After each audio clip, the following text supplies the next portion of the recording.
Welcome, everyone, to today's show. I'm JJ Flazanes, your host and producer. Thank you for downloading today's episode. Happy 2021.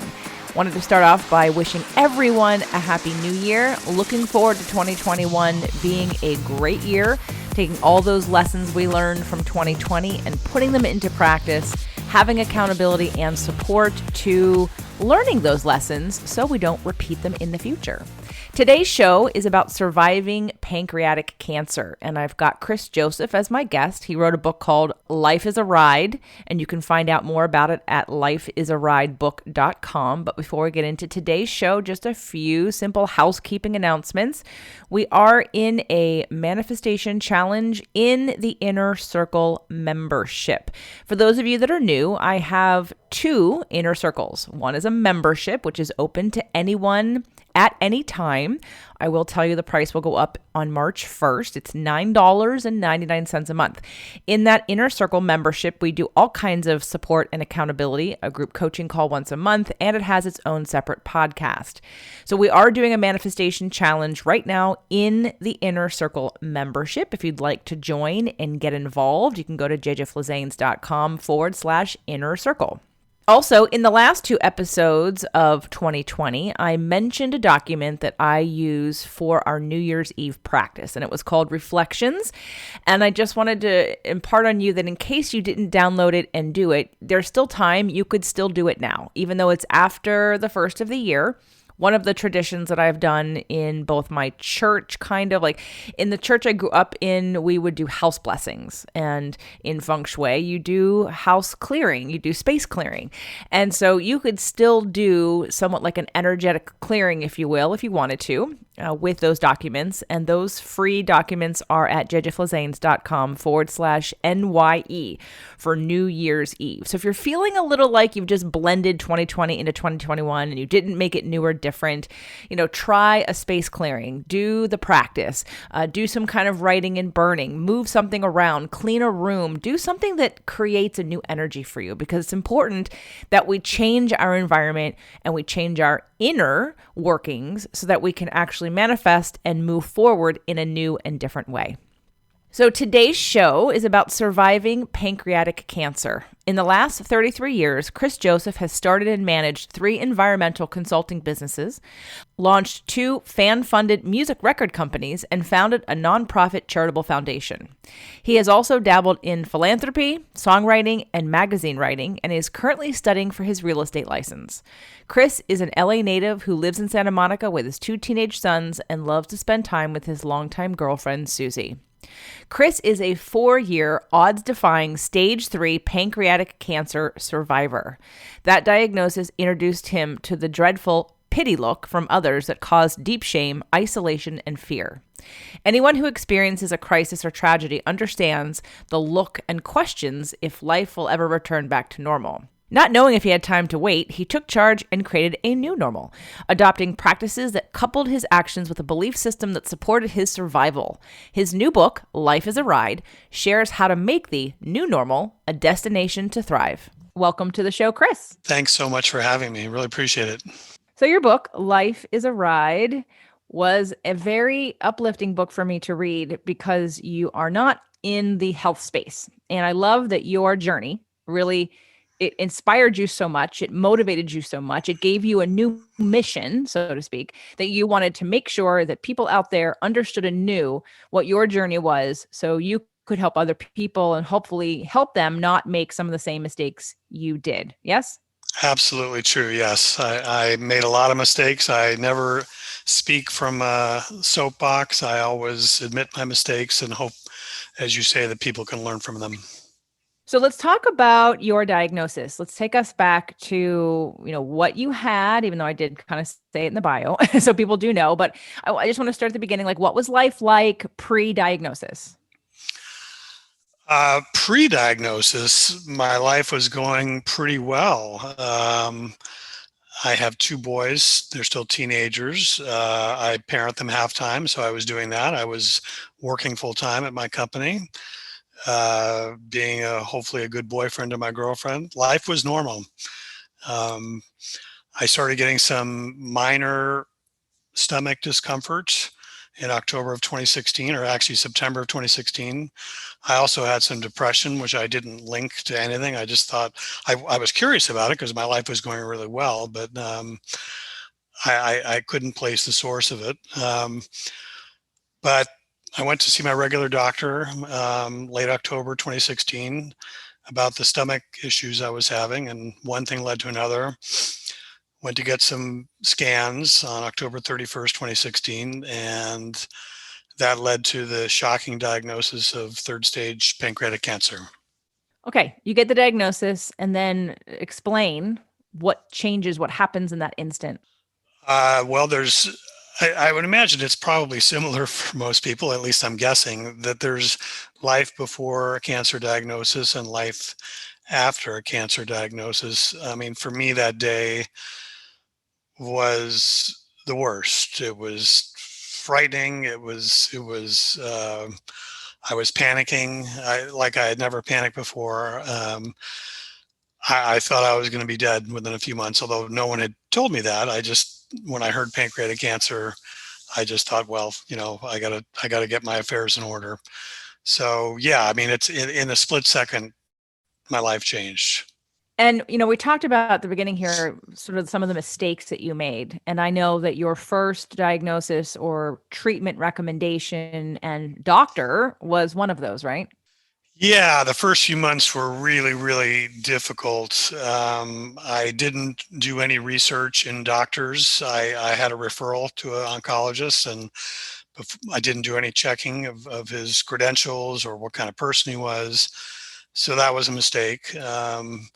Seeing this oncologist, he misdiagnosed me, which I didn't learn about till a few months later. I mean, he didn't misdiagnose me in terms of having pancreatic cancer. I did have that, but he claimed I had a very garden variety type, which is a weird term to use with any cancer patient, but it was actually what it turned out to be was a very rare form of pancreatic cancer. Because I had been misdiagnosed, he applied the wrong type of treatment. He put me on chemotherapy, which was I learned later was not going to work for my type of cancer, and sure enough, it wasn't working. And also, the chemotherapy I was convinced was killing me. Killing you because you didn't see any change or because you had physical symptoms from it? Both. That's a great question. Both. My cancer was getting worse after a few months of doing the chemotherapy, but also doing the chemo, as I'm sure you know and your listeners know, it's really, really difficult. It was getting me depressed. I was sleeping all the time. It was devastating my stomach. I mean, as a different person in the medical field told me, chemo is not a smart bomb. It can, not always, but it can kill cancer cells. But unfortunately, it also kills healthy cells. And if you're with a doctor who's not talking to you about nutrition or exercise or anything else to help your system while you're doing chemo, that's not a good choice. So I was making some really bad choices at first. And it at the end of the chemo trial that and you didn't have any progress with the tumor that you decided to stop, or was it something more intuitive? Like, did you know before you tested that this wasn't working?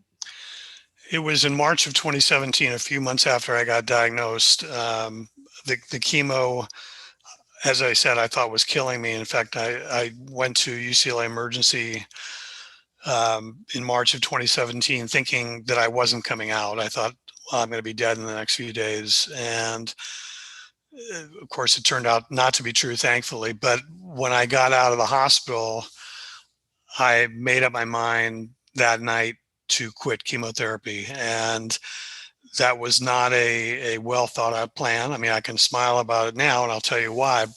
But at the time, it was a decision. I had no plan B. It was a decision that, okay, if I'm going to die, I'd rather die of cancer than die of chemotherapy because the chemo was making me miserable. That being said, the day I quit chemo, I don't know if that's intuitive or not to answer your question. Maybe it is.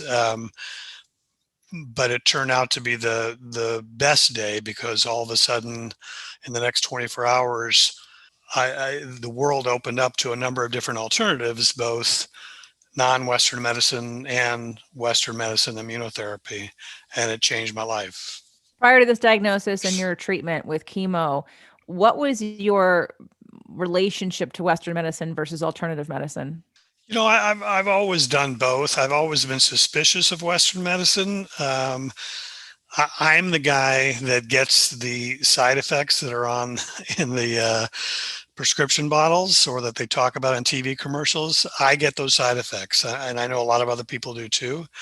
Some people less so, but me, I get them full bore.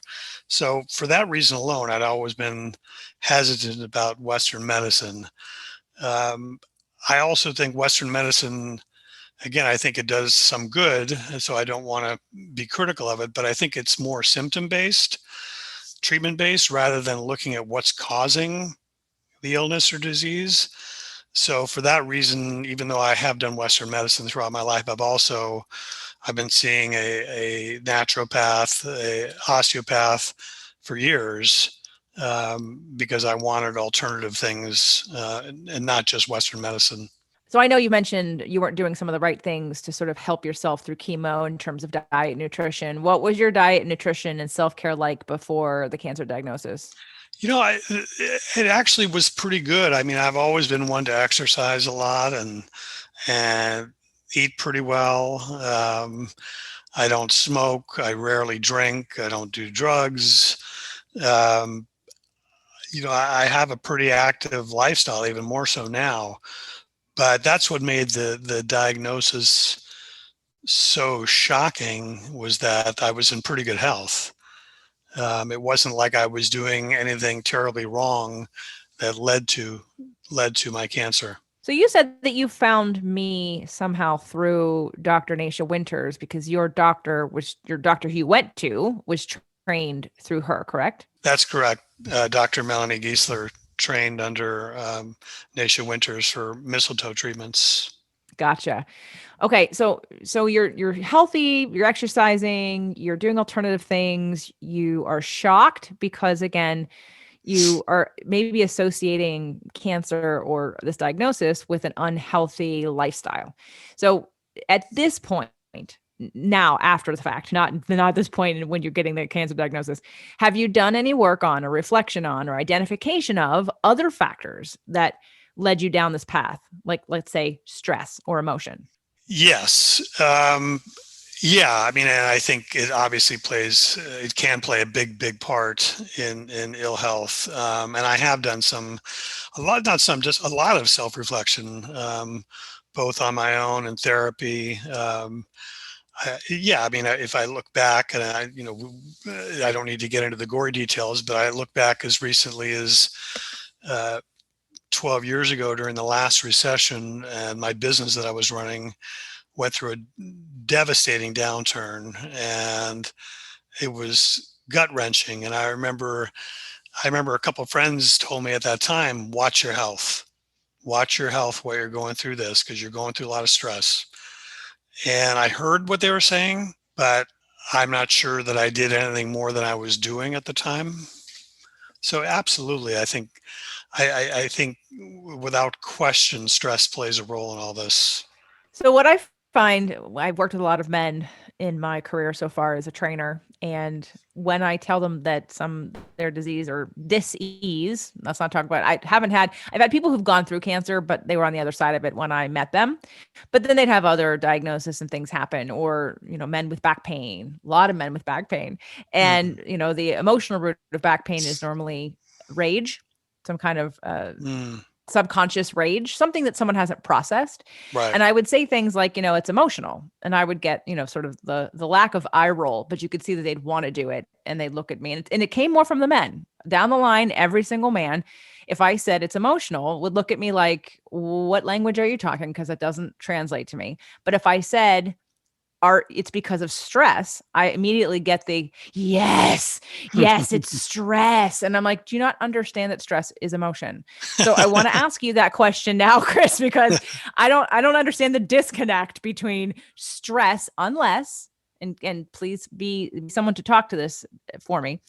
If stress is something outside of myself versus emotion is something within me.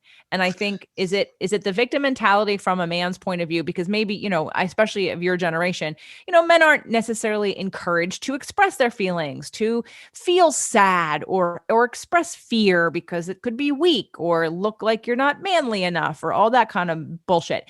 So because of that, and wanting to appear masculine and strong and a leader and all the things, and you're a very successful businessman, and trust me, as having a business, I've been self-employed for 20 years. I know the stress that goes along with putting yourself out there, taking risks, and really asking for paychecks and money from other people with no guarantee, and with the world changing all the time, and you could be quote unquote a victim to it. But at the same time, there's the interpretation of the stress. There's I think that most people would agree that not everyone handles the same situation in the same way. So what's Yep. the disconnect, if you would like to speak to this, on the masculine side of your generation, of men acknowledging their emotions as stress? I think a couple of things. One, I think you raise a terrific point. I want to say right up front, you would absolutely not get an eye roll from me on that, making that point. I would totally agree with you. For those people who are listening to this podcast, if any of them read my book, they will know after reading it that I laid everything out on the line. I talked about how I cry every day, and I still do that for most days, and I'm not ashamed of it. I do think that there is a disconnect between many men and their emotions, and how they interpret their emotions, and if they make that connection between emotions and illness or disease. I totally agree with you. I don't think that was one of the big problems for me. If anything, I think that being able to show my emotions, both in crying, both in blogging about my cancer journey early on, which led to the book, and also just being very upfront and telling people, "Hey, look, man, this is hard shit," and I'm not ashamed to cry. I'm not ashamed to show my emotions. I'll end my comments on this by just saying I think you're really onto something, and it needs to be talked about more. Thank you. I plan to create a certification around it, because it's been tireless. I've been talking about this for 20 years, even in the health field, about why someone wants to exercise or why a woman wants to lose weight, and like why, what's underneath that, the emotions, right? Then linking Mm, that mhm. to the law of attraction, which says that the only reason why we want anything we want is because we think we'll feel better when we have it. But we all have the power to feel better now, like all the time. Now, there are deeper reasons Right. and subconscious and traumas and belief systems and limiting beliefs. There's a lot of weaving of childhood wounds and core wounds and misinterpretations of people's behaviors and habits and patterns, and the way there's all of that. So I'm not trying to oversimplify it. Where it becomes oversimplified, or where it becomes, I think, undersimplified, if you will, is that it is energetic. And that if I was to look at life and say, why are we here besides expanding and learning and growing? Like, we're kind of here to have a good time. Like, what? I don't understand. Like, what does it have to be a struggle? I'm not saying that we're not going to get contrast. You had a contrast. So in the contrast of cancer, what did cancer teach you? Wow, what a terrific question. What did cancer teach me? It helped teach me gratitude. It helped. It taught me to take charge of my health journey as opposed to being a passive observer, and that made a huge difference once I made that choice to take charge. Um, it taught me more about human connection and how important that is in recovering from illness. And for me, it was connecting more with my kids, connecting more with my girlfriend, and just with people, just being honest and upfront with people, as I talked about earlier. Yeah, I think it taught me a lot. And I'll be honest with you, I don't think the lessons are over. I think there's more to learn. I think I'm telling you what I've learned in the first 4 years, but I have a feeling there's more to come. Does it feel better to think that that's kind of the point of this than to feel like a victim about it? Yeah, I think that you're right. I mean, I'm not going to lie. I haven't thought about it recently, but early on, I was thinking I was a victim. Yeah, and that thought paradigm changed after a while, and I'm glad it did. Yeah, uh, being a victim to me, is more passive, and being passive does not work for me. Well, and it's so for anyone that just was totally offended by what I just said. Most of you know I've had, I mean, Anita Morjani on the show. She was dying to be me is her book, one of her first book, and she basically crossed over and came back, and she had cancer, and it was horrible and terrible, and no one ever thought she would live, and it was a medical miracle, and it was radical remission, all of that stuff, and it's just to say while we again I believe that while we have a choice of we need to feel our feelings, we need to feel the fear and the sadness and the Hmm. anger that we repress, which is what causes disease. We have to Mm. feel them, we have to release them and process them. Though there's a difference between feeling your feelings and keeping the story alive, and feeling your feelings and releasing it and making peace with and turning it Yeah. around to say this is why it had to happen to me. I mean, I know a lot of people's careers get started. I mean, Anita Morjani is one of them. I think Chris Carr is another one. People Hmm. who are almost dead because of cancer, and it changes their life so dramatically that they get on a whole new path. They stop habits and patterns that they had. They become empowered, and they say if it wasn't for cancer, I would have died because I was on this certain path.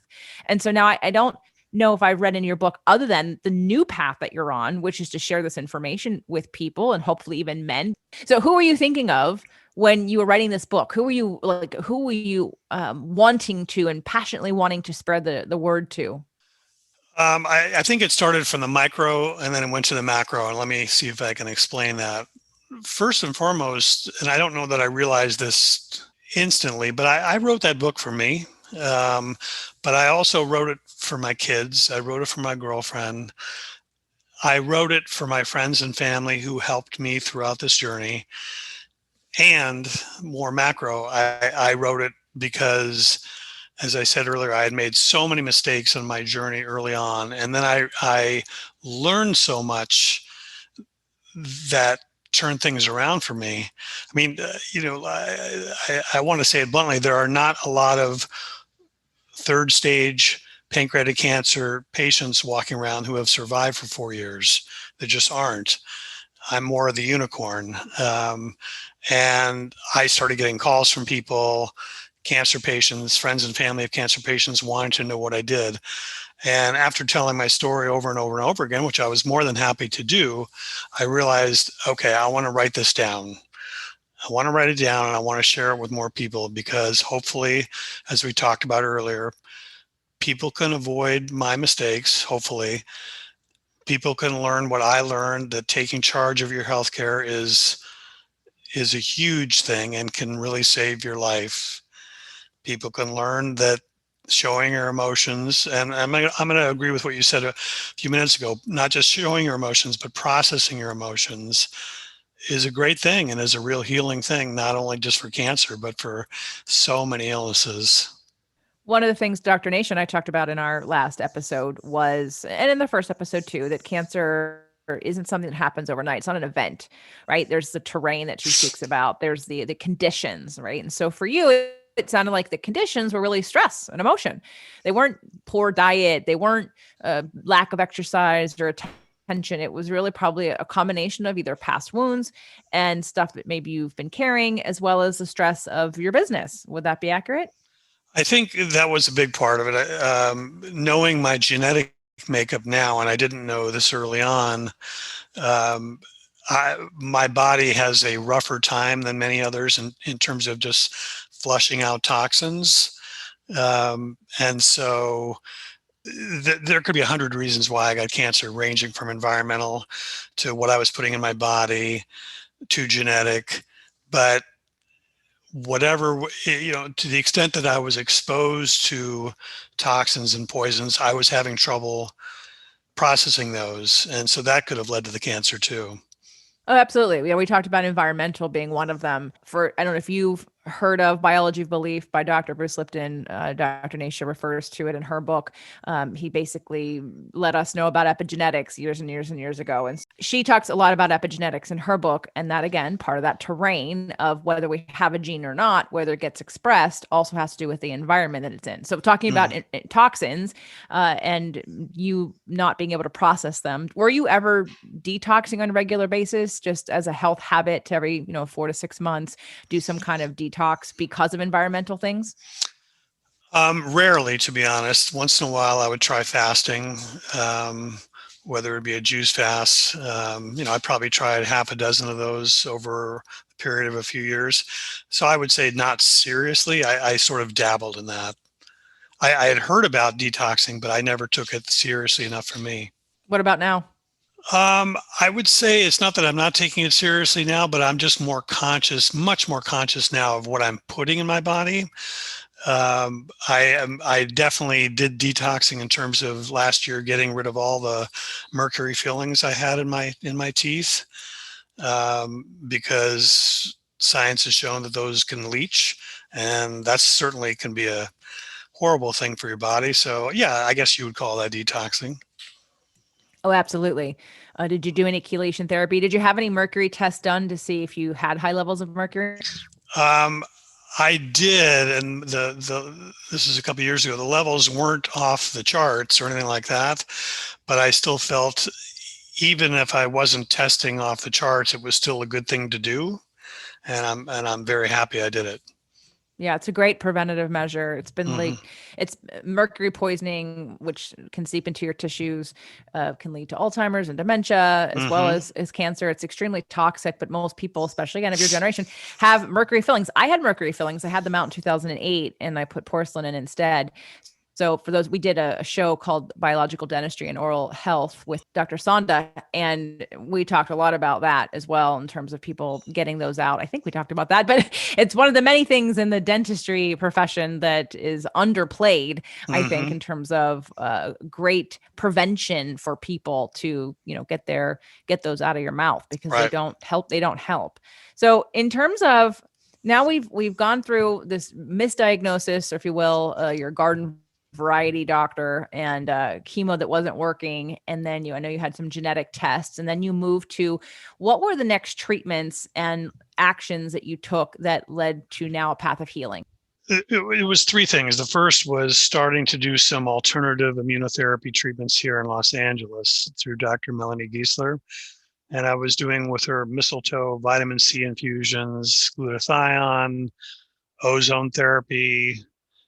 Boy, I'm forgetting. There's a couple more that I'm just forgetting. That started in April of 2017. I also went to Germany for 3 weeks, um, for some alternative treatment there. Some of the same things I was doing in Los Angeles, but uh, also the big thing that they did there that they don't. Well, two things that they don't do here. One is dendritic stem cell therapy for my cancer, and also hyperthermia heat therapy, which you can do here in the United States, but only in conjunction with chemotherapy. And I wasn't about to go back and do chemotherapy because of the reasons I previously mentioned. So the first was Dr. Giesler here. The second was doing treatment in Germany. And then the third thing was finding some Western medicine immunotherapy in June of 2017 that had just been approved by the FDA. And I think the combination of those three things, both natural and Western medicine immunotherapy, really, really turned things around for me. Not just in terms of my cancer. My cancer was reduced by about a third, which is remarkable for pancreatic cancer. Nothing was growing, nothing was spreading, but also I was just feeling better. I was doing, in conjunction with all those other therapies, I was eating better, I was exercising more, I was being more mindful of stress. Um, so it was a big turnaround. I haven't done any kind of therapy. I take supplements and still exercise and watch what I eat, but I haven't done any sort of cancer treatment now for almost a year and a half. So nothing preventative like acupuncture or uh, ozone therapy, just because, or vitamin C injections. I will still do, I inject myself with mistletoe and I do that periodically. I'll do it for about 2 months straight and then take a month off. So yeah, I still do that, but that's just here in my house. I do it. I don't see a doctor for that. Supplements, yes, I'm not doing any more infusions and I might do them again, but I'm just not doing them right now. But I honestly can't think of anything else that I'm doing right now. How do you test, or how do you monitor, how do you check in with, your progress? So I still see my oncologist twice a year, um, and they do scans. The scans show that everything is stable. It's still one third smaller than when I was originally diagnosed back in 2016. There's still some sort of uh, I call it foreign material in my body. And I know Chris Carr talks about this too. She's not cancer free. I don't say that I'm cancer free. I just say that I've learned to live with it. And as long as it's not growing or spreading, and as long as I'm feeling good, things are great. Okay. So life is different now. How? Stress level? Like what's the most important change that you've made since cancer? I think the most important change has been my attitude about life, about taking less for granted, about being more cognizant of stress. As I talked about earlier, not being afraid to show my emotions, um, just being grateful. That has changed. It's not that I was never grateful before. Of course I was, but it's much more meaningful now. I watch in amazement with my, just watching my teenage boys. One's getting ready for college in a few months.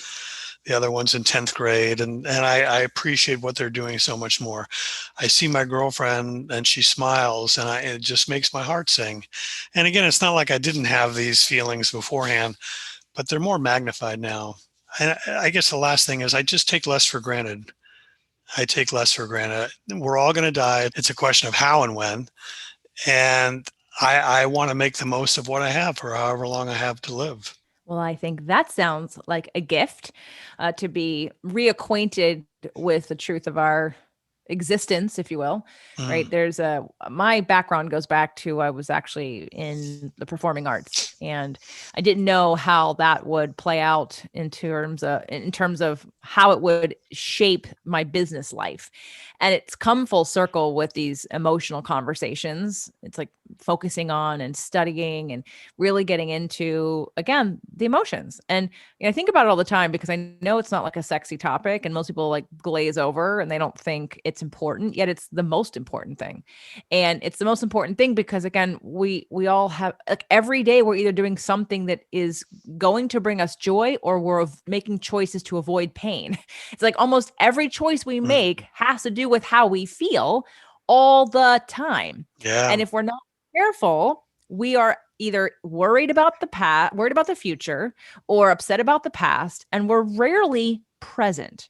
And I think one of the things that I get from what you just said in terms of like an emotion or a feeling or an idea would be that the grateful, the gratitude, the presence of the here and now of this moment because it's all we have because we never know. Of course we're going to die. Of course we're going to transition. We're here to we come in and we come out. We come in and we come out. Mm, It's just that's what we do.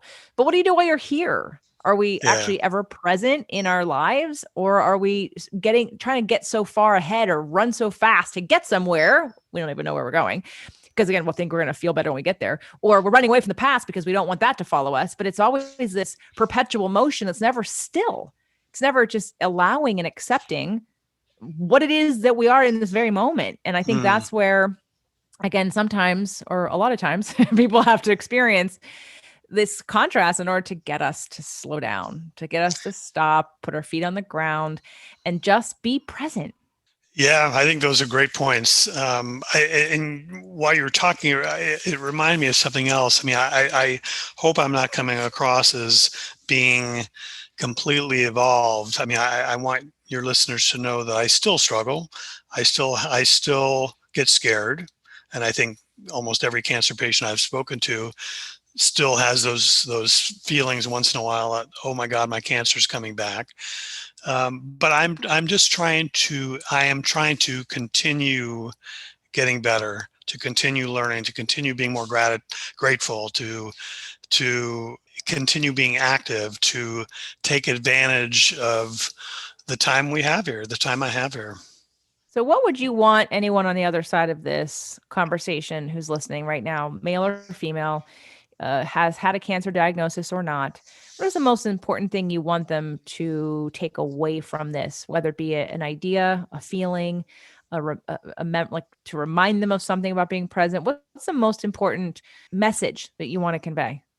I think for me, the most important thing I learned through all this, and as we talked about, I learned a lot about many different things, but I think that taking action, taking charge, finding good people, and not just doctors, finding people in the healing profession who are willing to listen, who are willing to take time, having a village of people helping, showing your emotions, not being alone, connecting with people. I mean, there's so many things. I know you asked me for one, but I think I really can't answer with one. There's so many things, but I do think for anyone who is just diagnosed, I would strongly advise don't do what I did, which was be passive. It would be to ask questions of your doctors, get second opinions, get third opinions, look for choices, look for, okay, this is what's being offered Western medicine wise. That could be fine and good, but are there other non-Western medicine choices? Most of the time there are different choices, and I know those choices helped me tremendously. I want to ask you about the hypothermia treatments that you said are available here, but they have to be in conjunction with chemo. I read back in whatever year it was. I have Suzanne Summers' book, Knockout, about cancer, because she had just come out with Breakthrough. And I work in a functional medicine clinic with Jeannie Peters and Dr. Alan Peters, and they had just been featured in Breakthrough, and it must have been 2007-ish. And there's this whole campaign around the book. And then very quickly she put Knockout out. And I thought, she just published a book. Why is she publishing another one so quickly? And I was in the library and I was reading it, like I was reading of course I bought it too, but I was reading the story about how we got here, which was that she was misdiagnosed, and she was, even like multiple doctors had given her the misdiagnosis, and they were giving her treatment options that would have been fatal for her, and Mm. or at least have extreme side effects. And the doctors that she had just interviewed in Breakthrough were telling her not to take the drugs, not to do this, not to do that. And so it got to the point where she actually started to believe that she had cancer, and her stepdaughter brought the spores. She lives in Palm Springs, and she was gardening, and she was inhaling these spores. And when you looked at it on a scan, it looked like like cancer had metastasized in her lungs. And because they didn't know any different to ask her or to dig a little deeper to see what she had been doing in the environment prior to that, her daughter or stepdaughter, or yes, I don't know what the relation. I know it's her daughter, but I don't know if it's her biological daughter. Mm. But she basically said, no, no, no, no, no. No one is more proactive than her. And here's the evidence. And again, 3 different doctors had confirmed that she had like stage 3 or 4, like a lung cancer, Mm. and it wasn't true. And so, of course, that lit the fire under her to write Knockout, which was to say, here are doctors healing cancer not through Western ways that have less side effects, and one of those things with hypothermia. But I know that a friend had taken her mother to Mexico to get this done. Did you research? I mean, you went to Germany, but right, but where else? Are there places in Mexico or closer? I believe there are. I believe that so many of the things that we in the United States call alternative are only alternative here in the United States because the medical profession, the insurance companies, the drug companies have such power on how we're treated here. But they're not necessarily quote unquote alternative in other countries, including Germany and Mexico, other parts of Europe. The reason I went to Germany is because I had a friend who went to this clinic in Frankfurt, and he had had bladder cancer. The doctors here in the U.S. wanted to take out his bladder, and he'd be on a bag on a bag for the rest of his life. And he just said, no, I'm not going to do that. That was about 5 years ago for him. He went to Germany, got treated, and he's cancer free. And when I learned about his journey, I thought, well, clearly there are options here. There are no guarantees necessarily, but I realized, okay, I don't want to do this Western medicine chemotherapy archaic thing anymore. I'm going to try and see if there are alternatives. And sure enough, there were and there are. So Germany was because of the referral, not because there wasn't anything in Mexico. Just putting it out there for anyone Correct. who's listening in Yeah. terms of there might be places closer Yeah. that might not be in this country. But again, I would recommend that book as well as looking at other resources that are already out there. So let's talk about your book. And, again, I because I rarely have a lot of men who can speak to, again, the emotional point of this. And I know that I read in the book that you were in therapy. And did you feel like the therapy helped you to not only express, because I know that you're in touch with your emotions and you talked about crying a lot in the book, and that's good. You were getting it out. Did you find that the therapy was helping you get past it in a new way so that you could sort of leave those ideas and feel lighter, feel like there was a purpose for it, or a different way of viewing it that would feel better? If you're asking me, did therapy help? It absolutely helped. I mean, early on when I wasn't doing well, I was thinking about suicide a lot. And I mean, I never got serious about it, but I was thinking about it quite frequently. And being in therapy was probably one of the main reasons why that never happened. And of course, I'm so grateful that I'm still around here today. Therapy absolutely helped me, no question. Great. Well, I'm so glad to hear that. And I'm glad that you are sharing that, because I just want to make sure the men that are listening who might think this is all woo woo fluffy stuff, I'm just trying to connect it with, real life events here, guys, I and will, girls. I will tell you a quick story. So I was interviewed a couple of weeks ago by two cancer patients who have a podcast. They review cancer recovery books like mine, and so they heard about my book. They had me on, and they were so struck. I think this is what you might be getting at. They were so struck. They said they read many books by both men and women, but the books by the men are almost always, I got diagnosed with cancer. It was really hard, and I found a way to power my way through it. And clearly, that's not what I wrote. That was not my journey. It's not what I wrote about. Um, Powering my way through it would have killed me. It would have killed me if I tried that. It would not have worked. Because, I think it's connected to what you and I are talking about, that if I didn't show my emotions, if I didn't express my emotions and get in touch with them and go deep into them, I think my stress levels would have increased even that much more, which would have been extremely counterproductive to trying to get healthy. yeah. Well, I appreciate that you've written this book and that it's available for people to buy. LifeisarideBook.com. You can also get it on Amazon, I'm Yep. guessing. Yep. Okay. But lifeisarideBook.com is Chris's website. And other than the book, are there any other things you'd like people to do to either reach out to you, obviously to get the book, to take action on something? I always am willing to talk to people free of charge. I've talked to dozens and dozens and dozens of people over the last few years, and I realized it took me a while to realize what people wanted to know. And yes, people wanted to know my story, but more than that, what my story offered was hope. And I think that